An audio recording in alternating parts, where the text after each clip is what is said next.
there. I want to have a little fun before I let you go, and Sure, some sure. more questions. So just the first thing that comes to mind, if you want to elaborate. I have some silly Okay. stuff too. Oh, cool. North Carolina rap or North Carolina soul? North Carolina rap and North Carolina soul. Oh man. All right, tough one, huh? That's a lot. That's a lot there. That's a big, that's a meaty question, Leslie Rose. Now I can't Uh take credit for that. I will have to say my husband did put that one on the list. hey, brother, I appreciate it. You know what I'm saying? I love a challenge.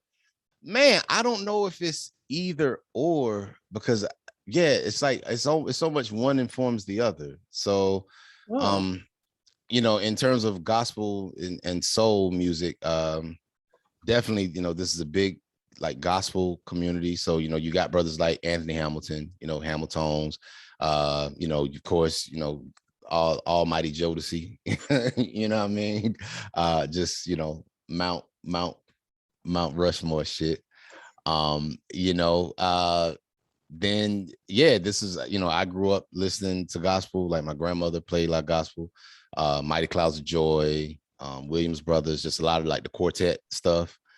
Um, that is a big part, I think, and I'll speak just for me. That was a big part of my musical identity in North Carolina.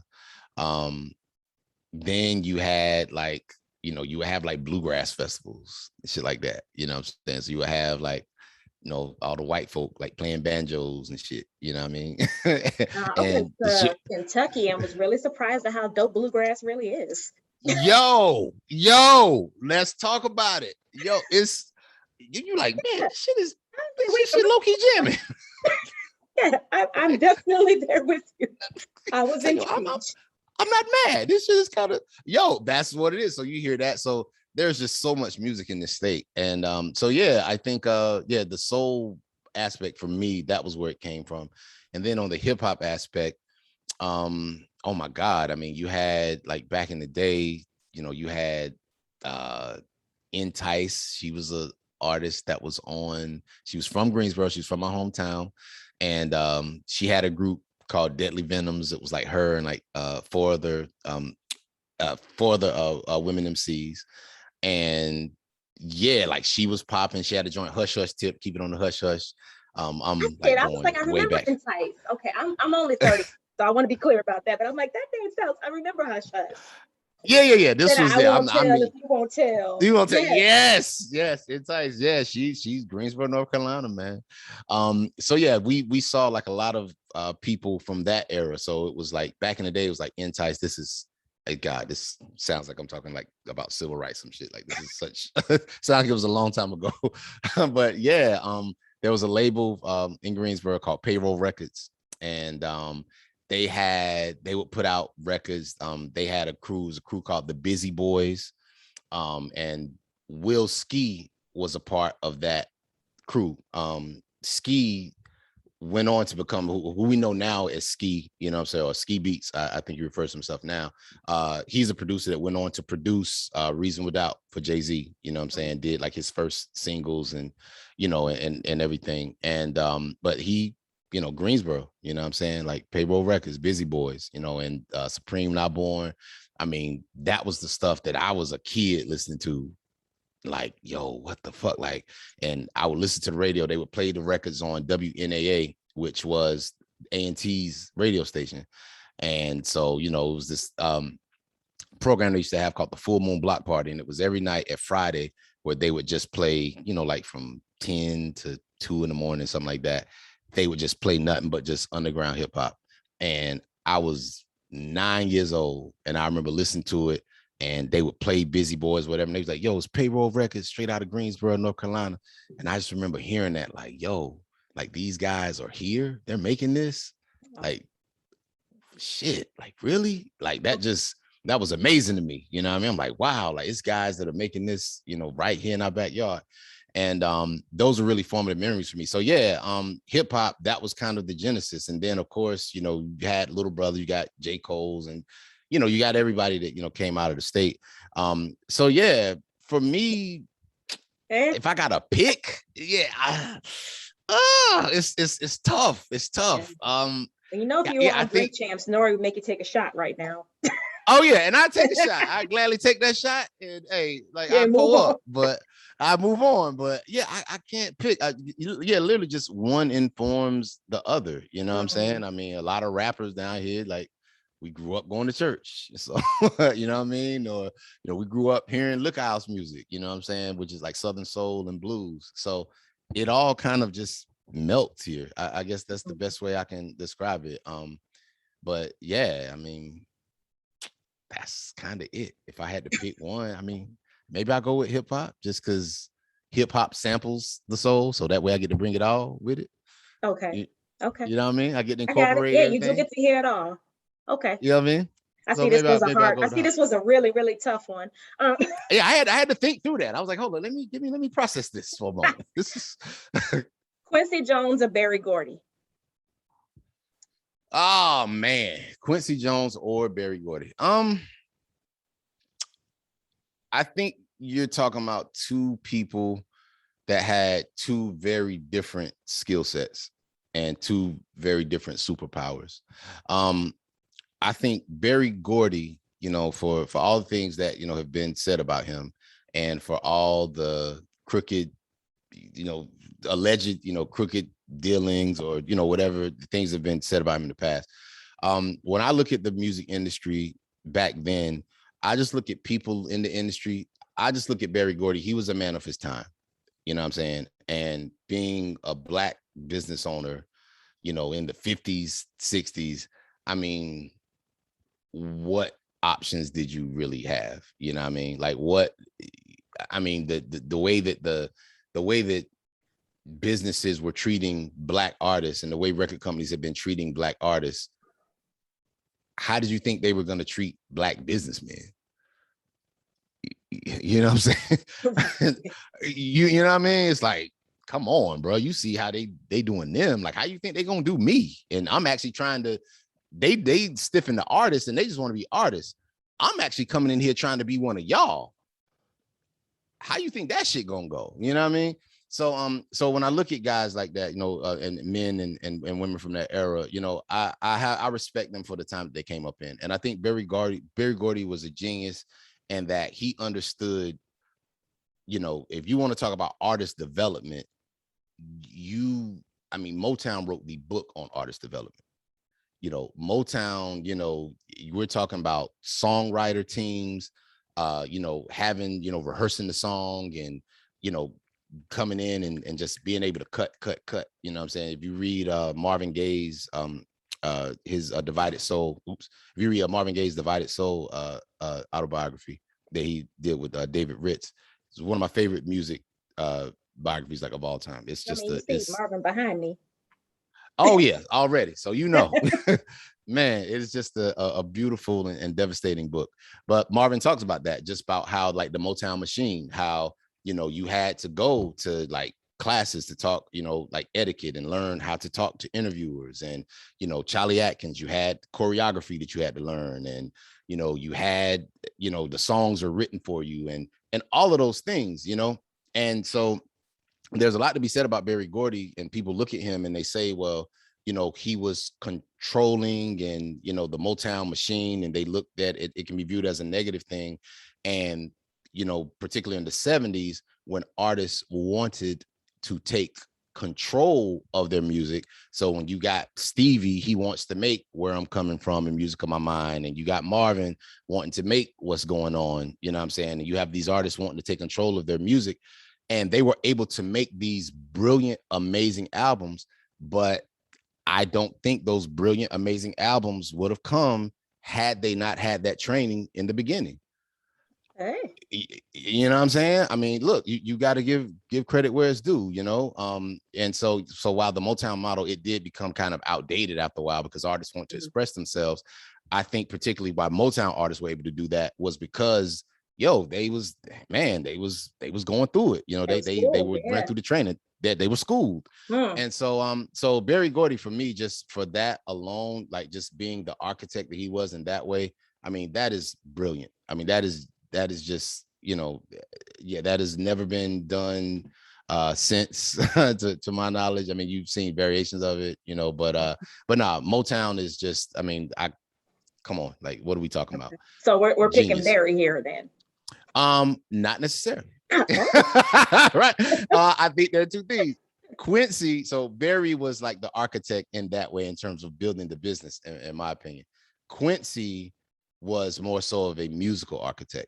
Like Quincy was, I mean, I've met Quincy before. You know, we interviewed him for Questlove Supreme some years back, and I mean, to be able to sit, it is an amazing thing to be able to sit with somebody and they are just a living history book. Like you have to be able to sit with somebody who can tell you stories about Billy Eckstein and, you know, Dizzy Gillespie and Charlie Parker, and can also tell you stories about Kendrick Lamar. right. I mean, come on, man.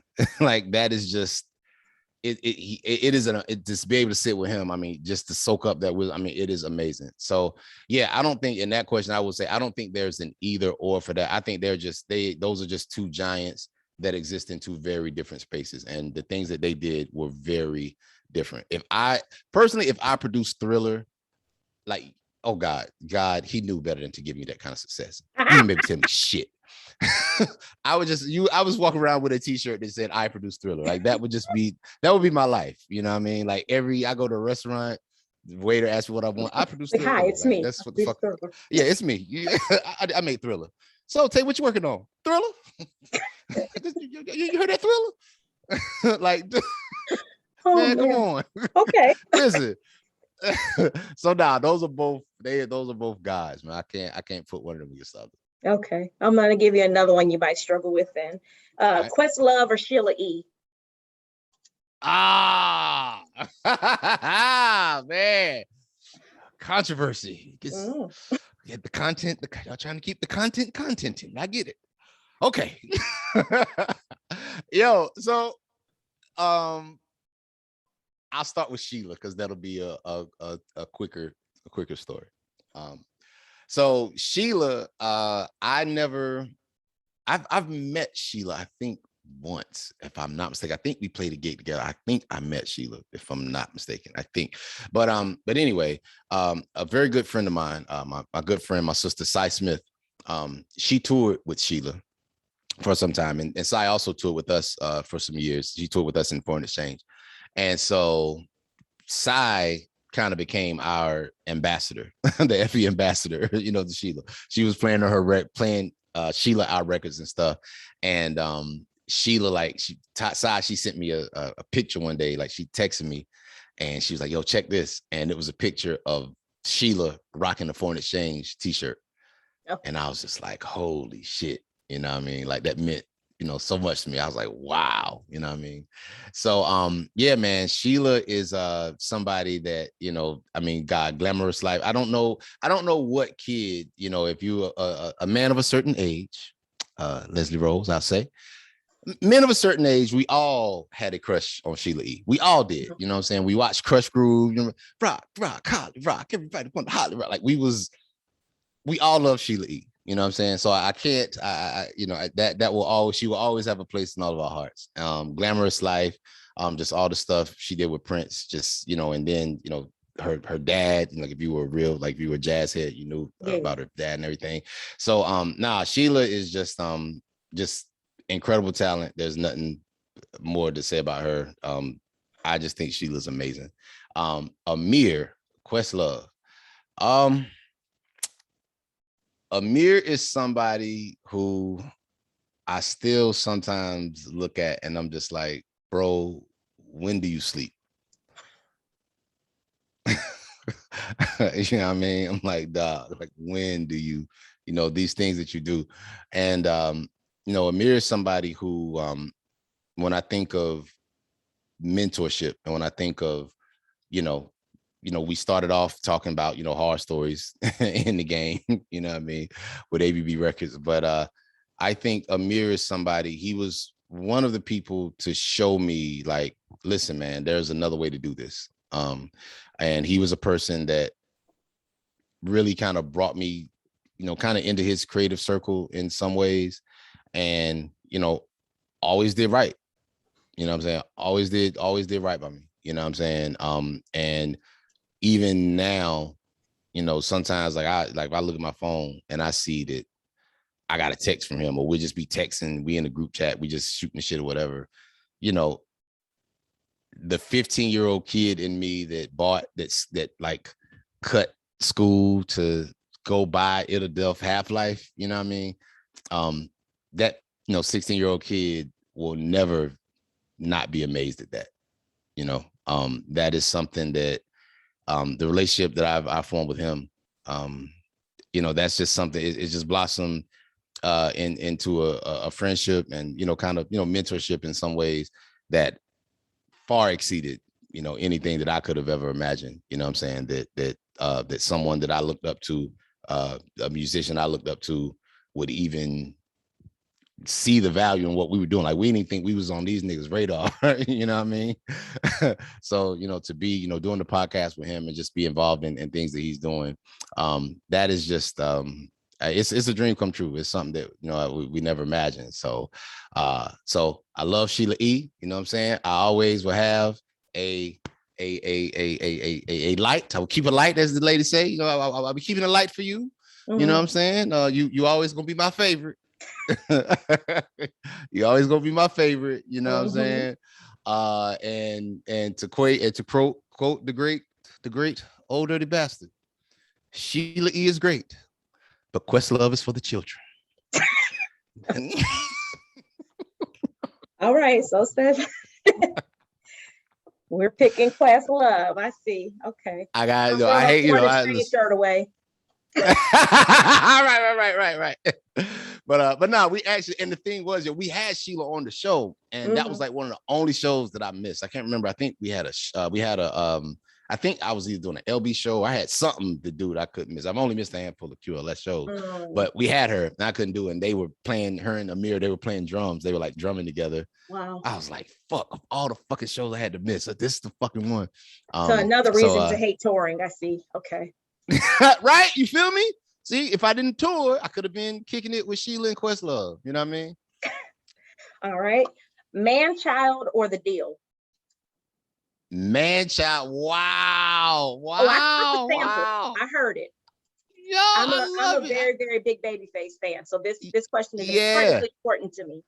Oh, I know. Come on. Oh, listen, I love it. You did your research. I love it. All right, we're gonna keep it, keep it 100. Man, I think I gotta go with The Deal. You know what I'm saying? I think I gotta go with The Deal. Yeah, we again, Babyface, another artist we had on Questlove Supreme. We had like a 3.5-hour interview with him, whatever.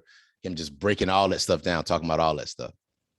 And he was a hilarious interview, by the way. Babyface, his shade is so amazing. It's so like, if you saw the Babyface and Teddy Riley versus, like, that is him. Like, the shade is amazing because he's so cool with it. But yeah, man, that was a crazy interview. So yeah, The Deal, yeah.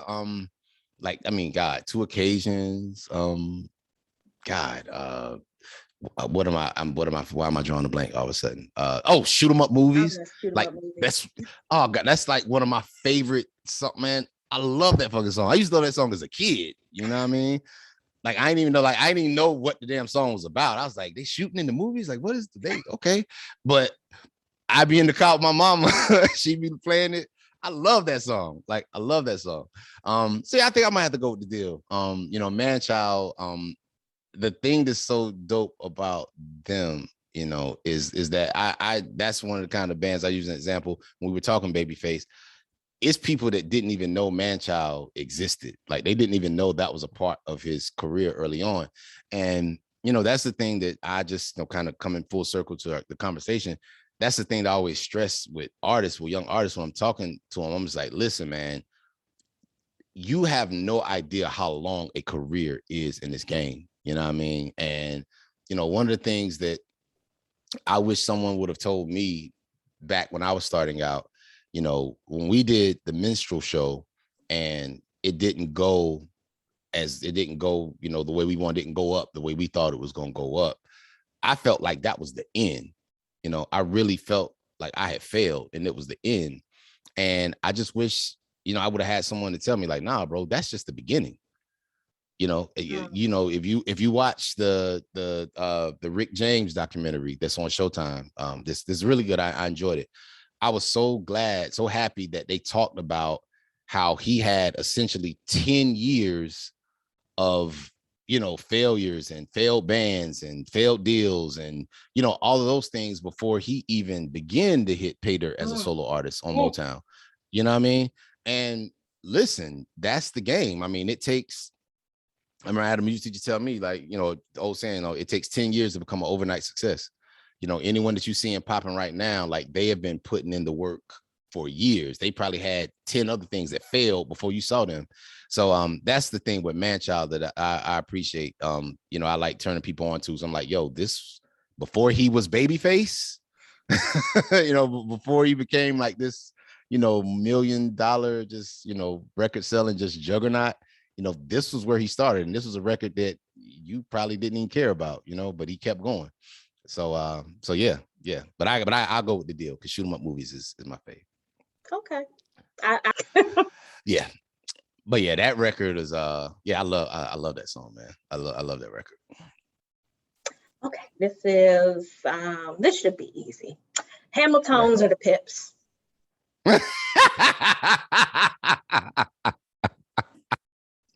God. With all due respect to Bubba and the Pips, because Bubba was the only one I knew. I knew Bubba. I didn't know the rest of the Pips. No disrespect to the rest of the hip tip Pips, but I got to go with my NC brothers and Hamiltones, man. I got to go with them. I did a record with them a couple years back. They did a record called Money Can't Buy You Love. I gave them a verse for the remix. Man, just incredible singers, just really steeped in just that gospel kind of blues tradition. And just incredible voices, man. Like, just, man, incredible, just pure, just flat foot singing, so yeah, I got to give it up to the Hamiltons, man. They're my guys. Okay, see, that was easy. And last one, your ideal versus. Who versus who? My ideal versus. What's the one you most would like to see? My ideal versus.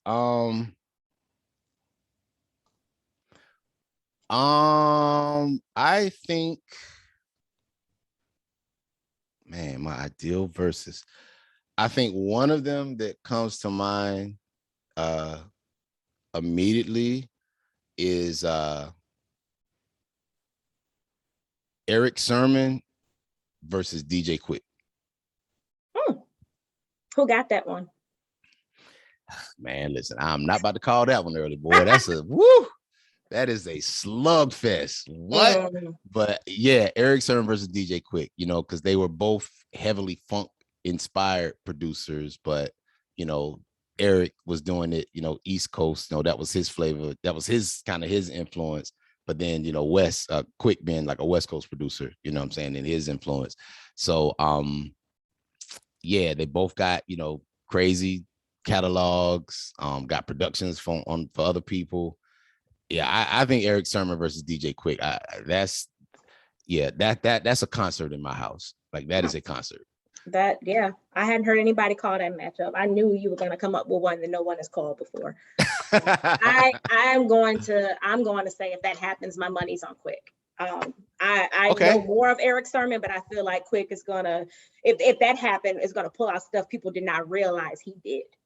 Oh no, and that's the thing. Like, so anytime with these versus matchup, what I mean, that's the part I think people underestimate. I'm like, yo, unless you really know the music. Like, I remember when, prime example, Bobby Brown versus Keith Sweat, and everybody else, man, Bobby gonna watch Keith. Bobby gonna watch. I said, listen, y'all.